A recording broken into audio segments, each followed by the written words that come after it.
Sa okasyon din ito ng ordinasyon, ay nais namin na ipahayag naman ninyo bilang kongregasyon ng GLCC Alaminos at ang mga sumasaksi ang inyong pagtanggap na may pagpapasalamat sa natatanging kaloob at ibinibigay ng Diyos na pastor para sa inyo. Sa kabuuan, ang okasyon ng ordinasyong ito ay isang natatanging pagsamba, pagpapasalamat at lubos na pananampalataya sa pag-ibig at biyaya ng ating Panginoon para sa atin na bumubuo at lumakatawan sa Guiding Light Christian Church dito sa Alaminos. Tayo sa seremonya ng ordinasyon. Mga minamahal, tayong lahat ay pinagsama-sama ng Diyos sa araw na ito upang kilalanin ang panawagan ng Diyos kay Christopher Reyes na magpastor at italaga natin siya sa pamamagitan ng panalangin at paggagawad ng ating mga kamay. Kaya inaanyayahan ko kayong lahat na makinig at makibahagi sa gawain ito. Bago po natin gawin yan, babasahin ko sa inyo ang sinasabi sa 2 Korinto, Kapitulo 5, talatang 18 hanggang 20. Ang Diyos ang gumawa ng lahat ng ito. Sa pamamagitan ni Kristo, ibinilang niya tayong mga kaibigan at hindi kaaway, at pinili niyang upang ang iba pang mga tao ay maging kaibigan din niya. Ang ibig sabihin, sa pamamagitan ni Kristo, ang mga tao ay ibinilang ng Diyos na kaibigan at nilimot na niya ang kanilang kasalanan. At kami naman ay pinatasan niyang ipamalita ito. Kaya nga kami mga sugo ni Kristo. Ang Diyos mismo ang nakikiusap sa inyo sa pamamagitan namin. Kami nakikiusap sa inyo alang-alang kay Kristo. Hayaan ninyong maging kaibigan kayo ng Diyos. Sabi naman po sa mga gawa, sa chapter 20, mula sa verses 24 hanggang sa 28, ito ang sinasabi, subalit walang halaga sa akin ang aking buhay, magawa ko lang lamang ang aking tungkulin at matapos ang gawaing ibinigay sa akin ng Panginoong Hesus, ang pagpapahayag ng magandang balita tungkol sa kaharian.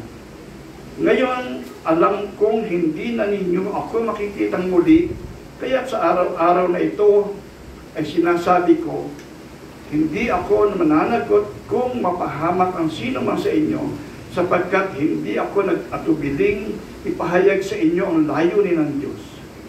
Ingatan ninyo ang inyong sarili at ang buong kawan, sapagkat sila'y inilagay ng Espiritu Santo sa inyong pag-iingat.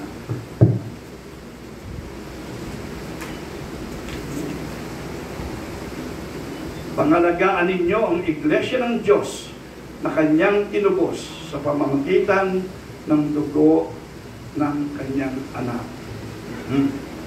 Tayo po'y manalangin. Kinikilala namin, Panginoon, at hinihilang ang inyong presensya sa kabuuan ng gawain na ito. Kinikilala namin ang inyong otoridad. Kinikilala namin kayo ang Diyos. Kinikilala namin na kayo ang tagapagligtas. At lubos na mataas ang inyong layunin sa inyong mga iglesia. Tuparin po ninyo ang lahat ng inyong layunin dito sa Guiding Light Christian Church sa Alaminos. At inyo pong basbasan ang aming gagawin ngayon na pagkatalaga sa kanilang pastor. Ito po ang aming dalangin sa pangalan ni Jesus. Amen. Ngayon po ay si Pastor Chris ay manunumpa sa inyong harapan. sa harapan ng Diyos. No? Kaya, Chris, Pastor Chris, tumayo kayo dito at tumarap kayo sa kongregasyon.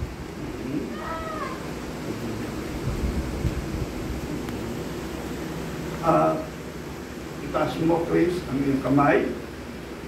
At sasagutin mo ang lahat ng aking itatanong ng sa tulong at biyaya ng Diyos. Okay? Pastor Chris, sa harap ng Panginoong Diyos at kongregasyon ito, ay sagutin mo ng buong katapatan ang aking mga itatanong. Naniniwala ka ba na ikaw ay tunay na tinawag ng Diyos na maordinahang ministro ng Ebanghelyo sa Iglesia ng Panginoong Jesucristo at sa tulong ng Diyos ay ikay matapat na maglilingkod upang maitaguyod at matupad ang mga layunin na iniatang ng Diyos sa Guiding Light Christian Church Alaminos? Opo, tulong at biyaya ng Diyos. Tama. Nangangako ka ba na maging tapat sa pananalangin at patuloy na pag-aaral ng salita ng Diyos upang lalo ka pang lumalim sa katotohanan ng Diyos at sa ikalalago sa pagkakilala ng kongregasyong ito sa Panginoong Jesucristo? Opo, tulong at biyaya ng Diyos. Pagsusumikapan mo bang hindi mapagdudahan ang iyong integridad, ang iyong karakter, at ang pagtuong bunga ng iyong kaligtasan? Opo, tulong at biyaya ng Diyos. Pagsusumikapan mo bang ibahagi ng buong buo at malinaw ang Ebanghelyo para sa may pagkaunawang pagtanggap at pagsisisi para sa kaligtasan, at itutuloy mo ito sa patuloy na pag-akay at pagtuturo ng salita ng Diyos para sa ikatatatag ng kanilang buhay Kristiyano? Opo, tulong at biyaya ng Diyos. Itinatalaga mo ba ang iyong buhay para sa nais ni Kristo sa kanyang iglesia at para sa ikalalawak at ikalalago ng kanyang kaharian, sang-ayon sa kanyang banal na kalooban, hanggang ikaw ay may kakayanan, at kung ikaw ay hindi nagdidiskwalipika dahil sa kasalanan? Opo, tulong at biyaya ng Diyos.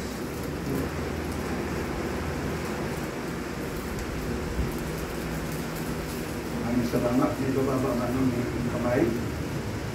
Sa kongregasyon ito at sa lahat ng sumasaksi, sa pamilya ni Chris, sa mga kanyang mga kamanggagawa dito sa iglesia ito, narinig ninyo ang mga itinilaga at mga ipinangako ni Pastor Christopher. Nangangako ba kayong ngayon na ibibigay ninyo kay Pastor Christopher ang inyong suporta, pagpapalakas ng loob, ang maaari niyong tulong, ang pagmamahal sa pagmiministeryo nating lahat sa iglesia ito? Opo, sa biyaya ng Panginoon. Maraming salamat. Okay. Tayo, ako muna kayo.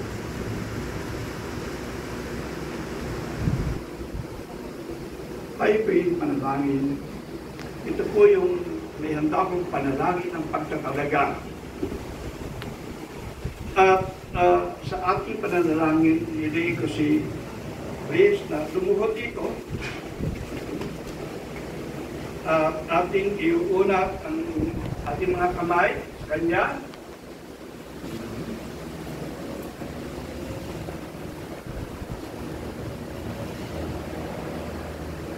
Ang ating pag-uunat ng kamay ay hindi pagbabasbas. Ang Panginoon ang nagbibigay ng basbas.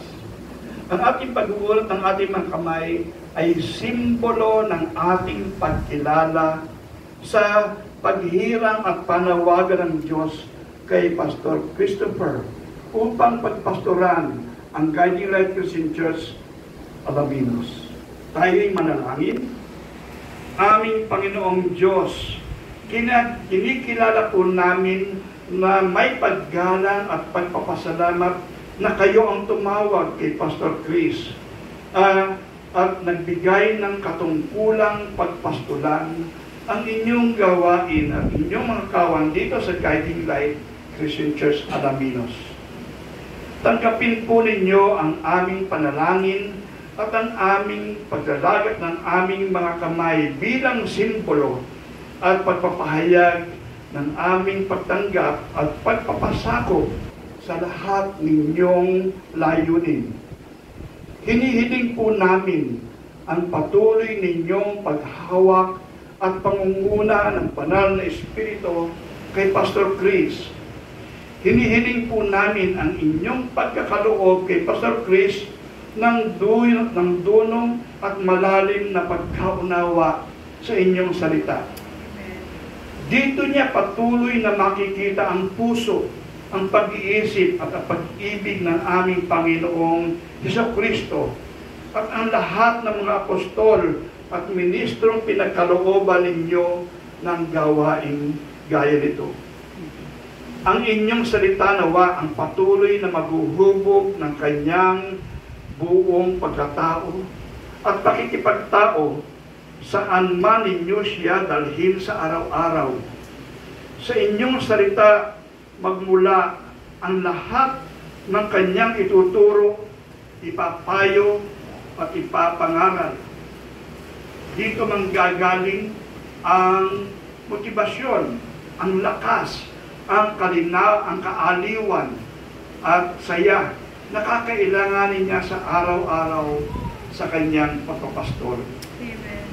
Tulungan po ninyo si Pastor Chris na maging epektibo sa pangangaral at paghahatid ng mga kaluluwa na kanyang papastorin sa kaligtasan, pananalangin, sa pagsamba at pagpapalago at pagpapatatag sa kanilang buhay Kristiyano. Hinihiling po namin na inyo pong lalong pagtibayin at patatamisin ang buhay mag-asawa nila ni Rhett. Magiging bahagi at patotoo ng inyong presensya at pagmamahal sa iglesia ito ang saya at kapanatagan na madarama ng iglesia dahil sa kanilang pagdadamayan, pagsusunuran, pag-uunawaan, pagpapatawaran, pagpapalakasan, pagmamahalan. Lalo pa po ninyo silang pag-isahin sa kanilang pagpapasakop sa inyong kapangyarihan at sa kanilang paglilingkod. Buhayin po ninyong lagi sa kanila ang lubos na pagtitiwala sa inyong pag-aalaga sa anuman at sa lahat ng kanilang pangangailangan. Bantayan po ninyo si Pastor Chris at Rhett na maging tapat sa kanilang paglilingkod at tinatanaw po namin ang inyong basbas maging sa dulo ng kanilang panahon. Tinatanaw po namin na sa dulo ng kanilang paglilingkod ay kanilang maririnig mula sa inyong mga labi, magaling, tapat at mabuting lingkod, halika, makihati ka sa aking kagalakan. Kaya itinatalaga po namin si Pastor Chris dito sa Alaminos bilang pastor ng Guiding Light Christian Church. Tanggapin po ninyo, O Diyos, ang aming pagsamba, ang aming pagpupuri at pagpapasalamat sa pangalan ng aming Panginoon at tagapagligtas na si Kristo Jesus. Amen. Amen. Kakatayo ka na. Tayo ka. Bilang kinutawan ng liderato ng Guiding Light Christian Church, ay malugod ko pong ihinaharap sa inyo, sa inyong lahat, at sa community na ito, ang inyong pastor. Amen. Pastor Christopher Reyes. Hayaan ko ninyong basahin ko sa inyo. Meron pong certificate ito. No? Nasa iglesia. At ayan kung basahin ko sa inyo ang nilalaman ko kay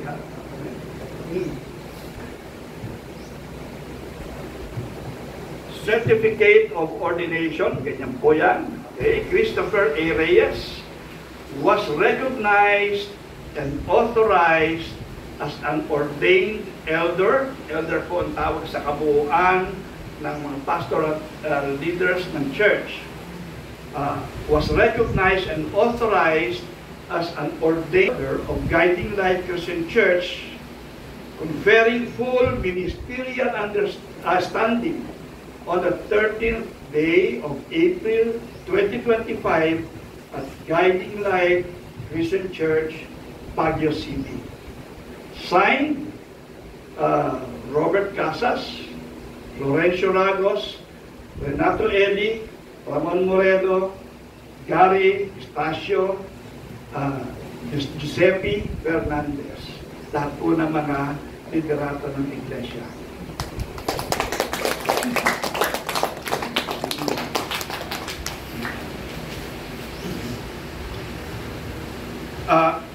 Please, may this certificate be a continual reminder to you that on this day and in this place, you were set apart for the noble task and holy office of Christian ministry.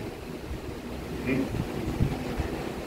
Sa inyo pong lahat, ang sabi po sa Hebreo, chapter 13, verse 17, pasakop kayo at sumunod sa mga namamahala sa inyo. Sila'y may pananagutang mga laga sa inyo, at mananagot sila sa Diyos ukol diyan. Kung sila'y susundin ninyo, magagalak sila sa pagtupad ng kanilang tungkulin. Kung hindi, sila'y mamimighati at hindi ito nakakabuti sa inyo. Bilang panghuling passage na gusto ko pong basahin sa inyo, doon sa Jude 20, verses 20 to 25. Sabi doon, ngunit magpakatatag kayo, mga minamahal, sa inyong napakabanal na pananampalataya. Manalangin kayo sa tulong ng Espiritu Santo. Manatili kayo sa pag-ibig ng Diyos habang naghihintay kayo sa ating Panginoong si Kristo na magkakaloob sa inyo ng buhay na walang hanggan dahil sa kanyang habag sa atin. Kaawaan ninyo ang mga nangangailangan, ang nag-aalinlangan. Agawin ninyo ang mga hahatulan sa apoy ng paghuhukom. Ang iba na may kaawaan ninyo ng may halong pag-iingat. Kasuklaman ninyo kahit ang mga damit nilang nadumihan dahil sa kahalayan.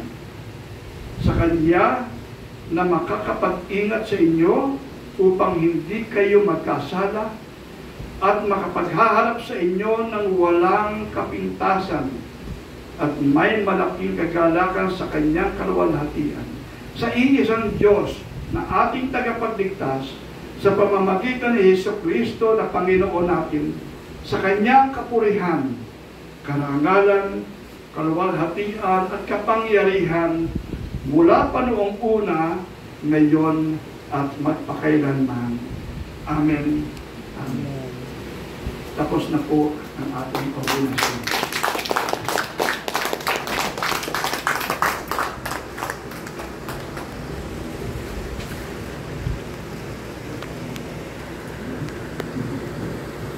Maraming salamat po, Brother Mon. Salamat din po na nandito po kayo para masaksihan po itong isa sa mga mahalagang pagkakataon din po sa buhay ko at sa buhay po namin mag-asawa. At sa kagaya po nung nabanggit kanina, sa buong pagsisikap po sa tulong at biyaya ng Panginoon na mapaglingkuran po namin siya dito sa kanyang iglesia dito sa Latinos. Salamat po. So tutuloy po tayo sa atin pong mensahe ngayong umaga.